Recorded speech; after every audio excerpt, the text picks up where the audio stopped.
A smell reached row 27 before the sound did. Hot metal, faint and wrong, threading through the recycled cabin air like a struck match somewhere behind a wall.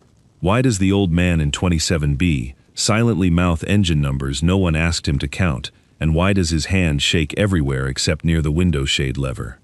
"Sir, I think we might need to do a wellness check on 27B, Brooke Ashcroft said into the interphone, one hand braced on a seatback, watching the old man's lips move without sound. The jet lurched, dropped a hard 8 feet, and came back up like something had briefly let go of it, and then remembered its grip. Overhead bins clattered. A woman 2 rows up gasped the particular gasp of a person deciding whether to be afraid. He was 79 years old. There were 198 souls aboard Flight 1187. There were, by the numbers no one in economy could see, 11 minutes of usable altitude and fuel feed stability left before somebody had to choose a piece of ground and commit to it. None of that had happened yet. If you've ever been counted out by someone half your age who never asked what you used to carry, you already know how this ends. But 3 hours earlier, he was only a man boarding a regional jet with a soft cuffed jacket and a boarding pass folded once in his breast pocket. He had come down the jet bridge slow, one hand on the rail, the other cupped loosely at his side, where a tremor lived in the last 2 fingers, faint as a leaf held near a fan. Harlan Pruitt wore a field jacket the color of old moss, worn pale at the elbows and the collar, over a buttoned shirt, ironed by habit rather than vanity. In the jacket's breast pocket, flat against his chest, wrote a laminated card gone soft at the corners from decades of handling, and folded behind it, a photograph creased into quarters so many times the crease had become the picture's 4th border. He'd clocked the aircraft type from the jet bridge window without meaning to. 2 engines, the particular low whine of a CFM56 spooling at idle, the way another man might clock the make of a car without caring to. Old habit, older than he liked to admit. He nodded at the gate agent's greeting, conserving words the way another man might conserve gasoline. He lowered himself into 27B with the particular care of a man who had learned exactly how far his knees would bend before they charged him for it, and once he was settled, once the belt was buckled and the tray table checked twice, though it needed no checking, his lips began moving. Not in prayer exactly, though it wore prayer's shape. 4 bars of a hymn, no more, hummed so low that the passenger beside him, engrossed in a seatback movie, never looked up to notice. Then his right hand went to his breast pocket, 2 fingers finding the folded photograph through the fabric, the way another man's hand might find a rosary in a coat pocket without needing to look. He did not take it out. He never took it out on a plane. He touched it exactly once, the way a man touches a door frame for luck, and then folded his hands in his lap and watched the wing outside the window with an attention that had nothing frightened in it at all. It was his late wife's favorite hymn. She used to sing it doing dishes, and he never could carry a tune the way she could, though he still tried. Every takeoff, the same 4 bars, an old habit that had outlasted the reason he'd started it. His hand shook faintly on the armrest, on the seatback tray, on the little plastic cup of ginger ale the flight attendant brought, but went perfectly still the instant it rested near the window shade lever, as though that one small mechanism belonged to a category of thing his hands still fully remembered how to hold. The jet pushed back on time. Somewhere over the intercom, a recorded voice thanked them for choosing Kensington Air. Harlan Pruitt closed his eyes for takeoff, not from nerves, but the way a man closes his eyes at the start of something he has done 10,000 times and does not need to watch anymore. Outside, through 6 inches of oval plexiglass, the flaps came down in their appointed sequence, and something in the back of his throat, an old current under still water, recognized every millimeter of it before the wheels ever left the ground. The first small chop of turbulence came 40 minutes in, over farmland gone the color of a scoured skillet, and it was nothing, the ordinary rattle of warm air meeting cool, the kind that made half the cabin reach for armrests out of habit rather than fear. Brooke Ashcroft came down the aisle checking belts, a clipboard-free efficiency about her, 24 flights a month for 6 years, making her immune to bumps that still terrified first-timers. She noticed Harlan's eyes were open, tracking the wing with a stillness that looked to her like the stillness of a man frozen rather than a man simply watching. "Everything all right back here?" she asked, crouching slightly, voice pitched for a nervous flyer, or a hard-of-hearing one, or both. "Fine," Harlan said. "Number one's running about 4% under book power for this altitude. You'll want to mention that." Brooke blinked. She had heard, in 6 years, every variety of anxious passenger theory. Bad wing sounds, bad smells, bad omens, read off a stranger's face across the aisle. And she filed this one exactly where she filed the rest, gently, without offense, the way you'd humor a man convinced the moon was following the plane. "I'll let the flight deck know," she said, in the tone reserved for promises made to be kind rather than kept, and moved on to row 28, where a young mother needed a blanket for a baby who had finally, blessedly, gone to sleep. Overhead, the seatbelt sign chimed off, and the cabin monitors flickered to life with Kensington Air's boarding gate safety reel, a slick 90-second loop that played on every flight, whether anyone watched or not. Preston Kensington's face filled the small screens. 41, sandy-templed, a suit cut for boardrooms rather than cockpits, standing in front of a hangar full of gleaming fuselage, talking about redundant systems, triple-verified avionics, a fleet modernization program that had cost, the voiceover reminded them cheerfully, more than any airline in the regional sector had ever spent on safety in a single fiscal year. "At Kensington Air," Preston said, smiling the smile of a man who had rehearsed it in a mirror, "our aircraft don't just fly, they think." Harlan watched this with an expression that gave away nothing, though something in the set of his jaw suggested he had heard a version of that sentence before, delivered by other confident men, in other rooms, about other machines that had, in the end, still needed a human hand. "Machines don't think," he said, quiet, mostly to himself. "They do exactly what they're told, and only that. That's the whole trouble with them." He said it, without bitterness, the way a man states a fact about weather. A younger man across the aisle, overhearing, smirked at his phone.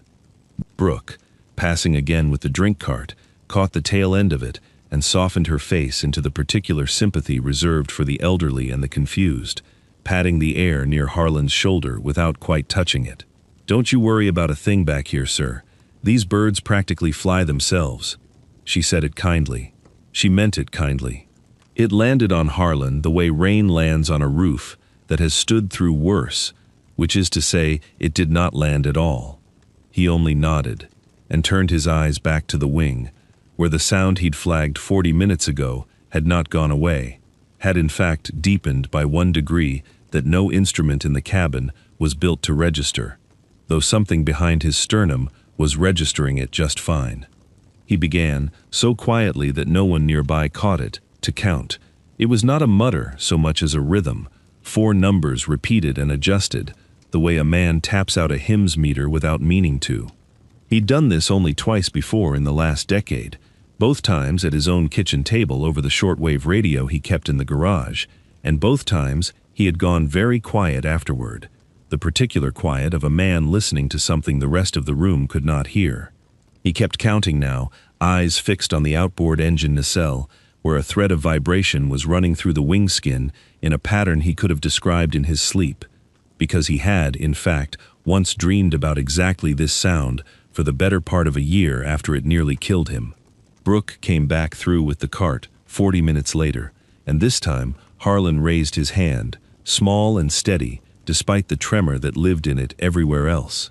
"Miss," he said, "that whine under the floor, just aft of the wing box.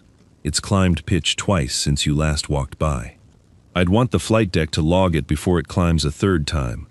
Brooke paused, cartwheels locked, and gave him the patient smile of someone repeating herself for a person who hadn't quite heard the first time. "That's just cabin pressurization cycling, sir. It does that at altitude. Perfectly normal." She said perfectly normal, the way flight attendants say it, 11 times a shift. A phrase worn smooth as a coin from handling. "I flew 4,000 hours out of airframes older than your captain," Harlan said, mild as milk. "And pressurization doesn't climb pitch. That's a bearing telling you something.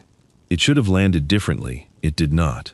Brooke's smile only widened by the practiced half-inch, reserved for diffusing, and she patted the seat back once, the universal gesture for there, and moved the cart on toward row 30, where a business traveler was already holding up 2 fingers for a second bourbon. There was no flicker of hurt on Harlan's face at not being believed. He'd long since stopped expecting to be. He only exhaled, once, slow, and went back to counting, 4 numbers and a 5th he hadn't said aloud yet, the number he was watching build toward like a man watching a kettle he already knows is about to sing. 9 minutes later, the 5th number arrived. The whine broke into a bang that was not loud so much as total, a single hard concussion felt in the teeth before it was heard in the ears, and the jet yawed hard to the right, as though some vast hand had reached down and shoved one wing toward the earth. Trays jumped. A drink cart, unlocked in the aisle, rolled backward and caught the first officer's shoulder as he braced in the cockpit doorway, checking the cabin, driving him sideways into the bulkhead with a crack audible 3 rows back. Somewhere a child began to cry, and beneath that sound, under the overhead bins rattling open, under Brooke's voice rising into the interphone, Harlan Pruitt unbuckled his belt, stood in the aisle, with both hands finally, completely still, and said 3 sentences, in a voice pitched to carry exactly as far as it needed to, and no farther.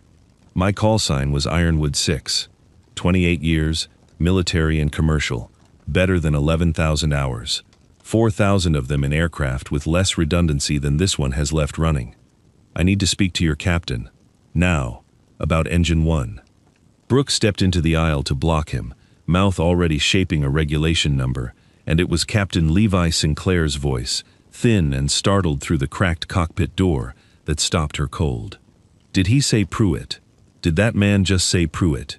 Sinclair had read the name in a training case study 11 years ago, a single paragraph about an engine failure and a landing that shouldn't have been survivable, filed under a call sign he'd never forgotten, precisely because the manual never explained why the pilot's name had been scrubbed from it. "Let him through," Sinclair said, and something in his tone had gone from captain to student in the space of 4 words. "Let him through right now." Preston Kensington's voice arrived 9 minutes later, threaded thin through the radio from an operations center 400 miles east, and it carried none of the hangar floor warmth of the safety video, still looping, unwatched, on the cabin monitors. "Captain, I am not authorizing a non-current, unlicensed passenger to touch a single control on that aircraft. Do you understand what that exposes us to? Insurance won't cover it. The FAA will have my license and yours, and if that man so much as, he's flown more engine-out hours than anyone on my flight deck combined," Sinclair said, one hand on the yoke, the other bracing his injured first officer into the jump seat. "I have a case study with his call sign in it that I studied for my type rating, Mr. Kensington, and I have a hole in Engine 1 and a first officer who can't lift his right arm. I need him." Harlan stood just inside the flight deck door, one hand braced on the frame, and looked at the panel in front of him, the way a man looks at a familiar room rearranged by strangers. The yoke was gone, replaced by a side stick no wider than a gear shift. The gauges he'd have trusted his life to were gone too, folded into glass displays that spoke in menus and soft chimes instead of needles and dials. "This isn't my airplane," he said, quiet, almost to himself, and for one long second, something crossed his face that no one in that cramped cockpit had a name for. Something closer to a door swinging open onto a room he hadn't stood in for 34 years. "Talk me through what you'd want," Sinclair said. "I'll translate it to the systems. Just tell me what you're seeing." "Engine 1's gone. Not just degraded, gone," Harlan said. "You've got asymmetric thrust, and you're fighting it with rudder trim that's going to run out before we run out of sky. Bring the nose 2 degrees below where your instinct wants it. Your instinct's been trained on an engine that isn't there anymore." Sinclair's hands moved on the side stick, translating an old man's words into a new machine's grammar, and the jet answered, sluggish but obedient, the yaw easing by increments that felt, in that cramped cockpit, like the difference between falling and flying. Below them, through gaps in gray cloud, 3 runways sat scattered across the county, like coins dropped from a pocket, and only one dispatcher on the ground, cross-referencing weather and length against an aircraft type that had never been designed to land on what remained of it, understood yet how few of those coins were worth reaching for. Kensington Air Operations.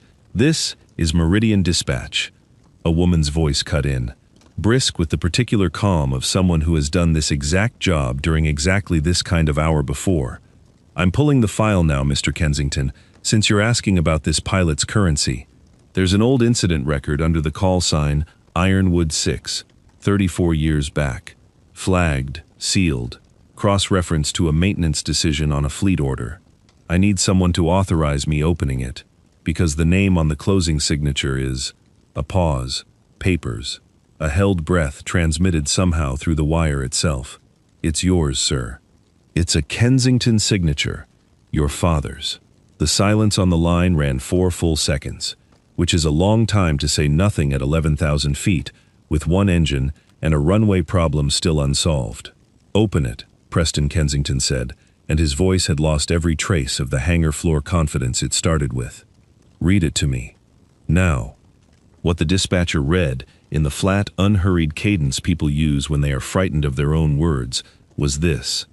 34 years ago, an engine on a much older airframe had suffered a catastrophic bearing failure identical in signature to the one now crippling Flight 1187, and the pilot of record had brought it down without loss of life on a runway 200 feet shorter than the manual called safe.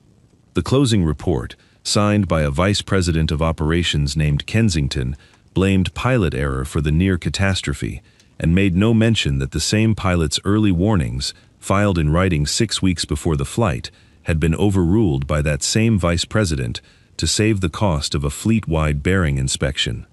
The pilot had been quietly retired within the year. His name did not appear anywhere in the file except as the man found at fault. That's not possible, Preston said, and even through the radio static, his voice had gone thin as paper. My father authorized 14 safety commendations that year. He wouldn't have. He stopped. Somewhere behind his silence was the sound of a son doing arithmetic he had never wanted to do, matching a name on a screen to a case study he'd heard referenced once at a company dinner as an example of pilot recklessness, a story his father told with a shake of the head and a tightening of the mouth that Preston, at 19, had believed without question. Sir, Sinclair said into the radio, voice flat and urgent, I need an answer in the next 90 seconds, not an inheritance. Cleared, Preston said. He's cleared. Do whatever he tells you. A breath, ragged, unrehearsed. Tell him someone finally opened it. The runway math, when it came from Harlan alone, and it came in the plain declarative sentences of a man who had done this arithmetic under worse pressure with worse instruments. Ashford Field's longer runway had gone dark for repaving at the top of the hour, gone before they could reach it. What remained open ran 900 feet shorter than the aircraft's book, minimum for a single-engine approach at this weight, a number that would have made any simulator instructor call the scenario unsurvivable and move to the next lesson. We're not landing long, Harlan said. We're landing precise. Bring your speed back to the ragged edge of the stall margin on final, no lower, and hold it there like you're carrying a cup that's too full to spill. I'll call the flare. That margin doesn't exist in this aircraft's charts, Sinclair said. It exists, Harlan said. It's just never been written down. The last 4 minutes went the way procedure always goes when procedure is working. Not fast, not slow. Each action, its own sentence in a story. Only 2 men in that cockpit could read. Gear down, flaps to the second notch. Hold there. No further. The asymmetry wouldn't bear a third. Speed bleeding back through the ragged margin Harlan had named, and Sinclair had trusted on nothing but a stranger's word and an 11-year-old paragraph in a manual. Runway numbers grew from a gray smear to a fact. 50 feet, 30, 10. Now, Harlan said. 1 word, and Sinclair's hands answered it, and the jet's wheels found 900 fewer feet of pavement than any chart had ever promised would be enough, and held it, and stopped with room to spare, that no one aboard would ever be able to explain except as the difference between a machine that could measure and a man who could still, after 34 years of silence, read what the machine could not. The cabin did not erupt. It went still first, the particular stillness of 198 people, realizing at the same moment that they were going to keep living, and the applause that came after arrived ragged and disbelieving, more a collective exhale than a cheer. Brooke Ashcroft reached Harlan at the flight deck door before he'd fully straightened from his seat, and her hand, when it found his sleeve, was shaking worse than his ever had all flight. "I told you it was pressurization," she said, and her voice cracked clean down the middle of the word pressurization, the sound of a young woman discovering, all at once, the size of the thing she'd almost dismissed. "I am so sorry. I am so sorry, sir. I should have." "You did your job the way you were trained to do it," Harlan said, and there was no edge in it at all. Only the plain tiredness of a man who had just done something his body remembered better than his mind wanted to admit. "That's not a thing to apologize for." He let her take his arm anyway, let her walk him back down the aisle, past faces that had gone from pitying to reverent in the space of 11 minutes, and lowered himself into 27B with the same careful economy he'd used boarding, as though the whole flight had cost him nothing more than a long stretch in an uncomfortable chair. Brooke crouched in the aisle beside his seat a moment longer than protocol required, still visibly shaken. "You never said you used to fly," she said. "Nobody on this whole airline knew. Why didn't you ever say?" Harlan was quiet long enough that she thought he might not answer at all, and when he did, his voice held nothing performed in it, no speech, only the plainest, true thing he had. "Because the last time I flew, they let me carry the blame for something a dead man decided, so his mistake could stay buried instead of mine. Nobody stood up and said different. Nobody but my wife." He touched the breast pocket where the checklist card and the folded photograph rode together, 2 fingers finding them without needing to look. "She never once doubted me, not for one day. In 30 years of people looking at me sideways, that's a harder thing to carry than any airplane." He was quiet a moment, watching the runway crews now swarming the stopped jet through his window. "I don't need my name fixed for me. I need it fixed for the men who died, waiting on somebody to believe the warning I filed. That's the only thing that was ever owed." The story that broke, 3 weeks later, broke quietly, the way true corrections to old records almost always do. Not a headline, but a memo, then a training module revision, then a letter. Preston Kensington unsealed the 34-year-old file himself, in front of 2 board members and a lawyer who advised him strongly not to, and had the case study rewritten from the ground up. The bearing failure, the 6-week-old written warning that had been overruled to save an inspection cost, and the name that belonged on the corrected commendation line, restored after 3.5 decades of sitting under someone else's blame. The new version of the training module carried a title Preston chose himself, over the objection of 2 people who thought it too plain, the Pruitt Protocol. He mailed the letter of apology by hand rather than by courier, and drove it to the address himself, standing on the porch steps in a suit that looked, for once, like it belonged to a smaller man than the one who wore it into boardrooms. Harlan read it once, standing in his own doorway, and set it on the hall table without comment, the way a man sets down a thing he has waited a long time for, and finds, once it arrives, lighter than he expected. That evening, the porch light came on, the way it always did at dusk, yellow and steady, against a sky gone the soft rust color of a stove left on low. Harlan sat in the chair that had been his for 11 years, the laminated checklist card no longer in his breast pocket, but framed now on the wall inside, hung beside a photograph unfolded at last from its worn quarters and pressed flat under glass. Wilma, 30 years younger, laughing at something outside the frame, her hand lifted the way a person's hand lifts when they are about to be told to stop laughing for the picture, and never will. He hummed her 4 bars low under his breath, out toward the darkening yard, toward the rosebush he watered every evening, whether it needed it or not. On the small table beside him sat an old boarding pass, folded once, that he'd never quite gotten around to throwing away. He picked it up, turned it over once in his hands and folded it, a nose, then a wing, then the other wing, with the same unhurried, exact patience he brought to everything, getting the crease right the first time the way he always had. Some records get corrected only when the people who buried them run out of time to keep hiding. The paper plane left his hand in a long, steady arc, caught a thread of evening air, and glided, farther than he expected, out over the grass, into the last of the light.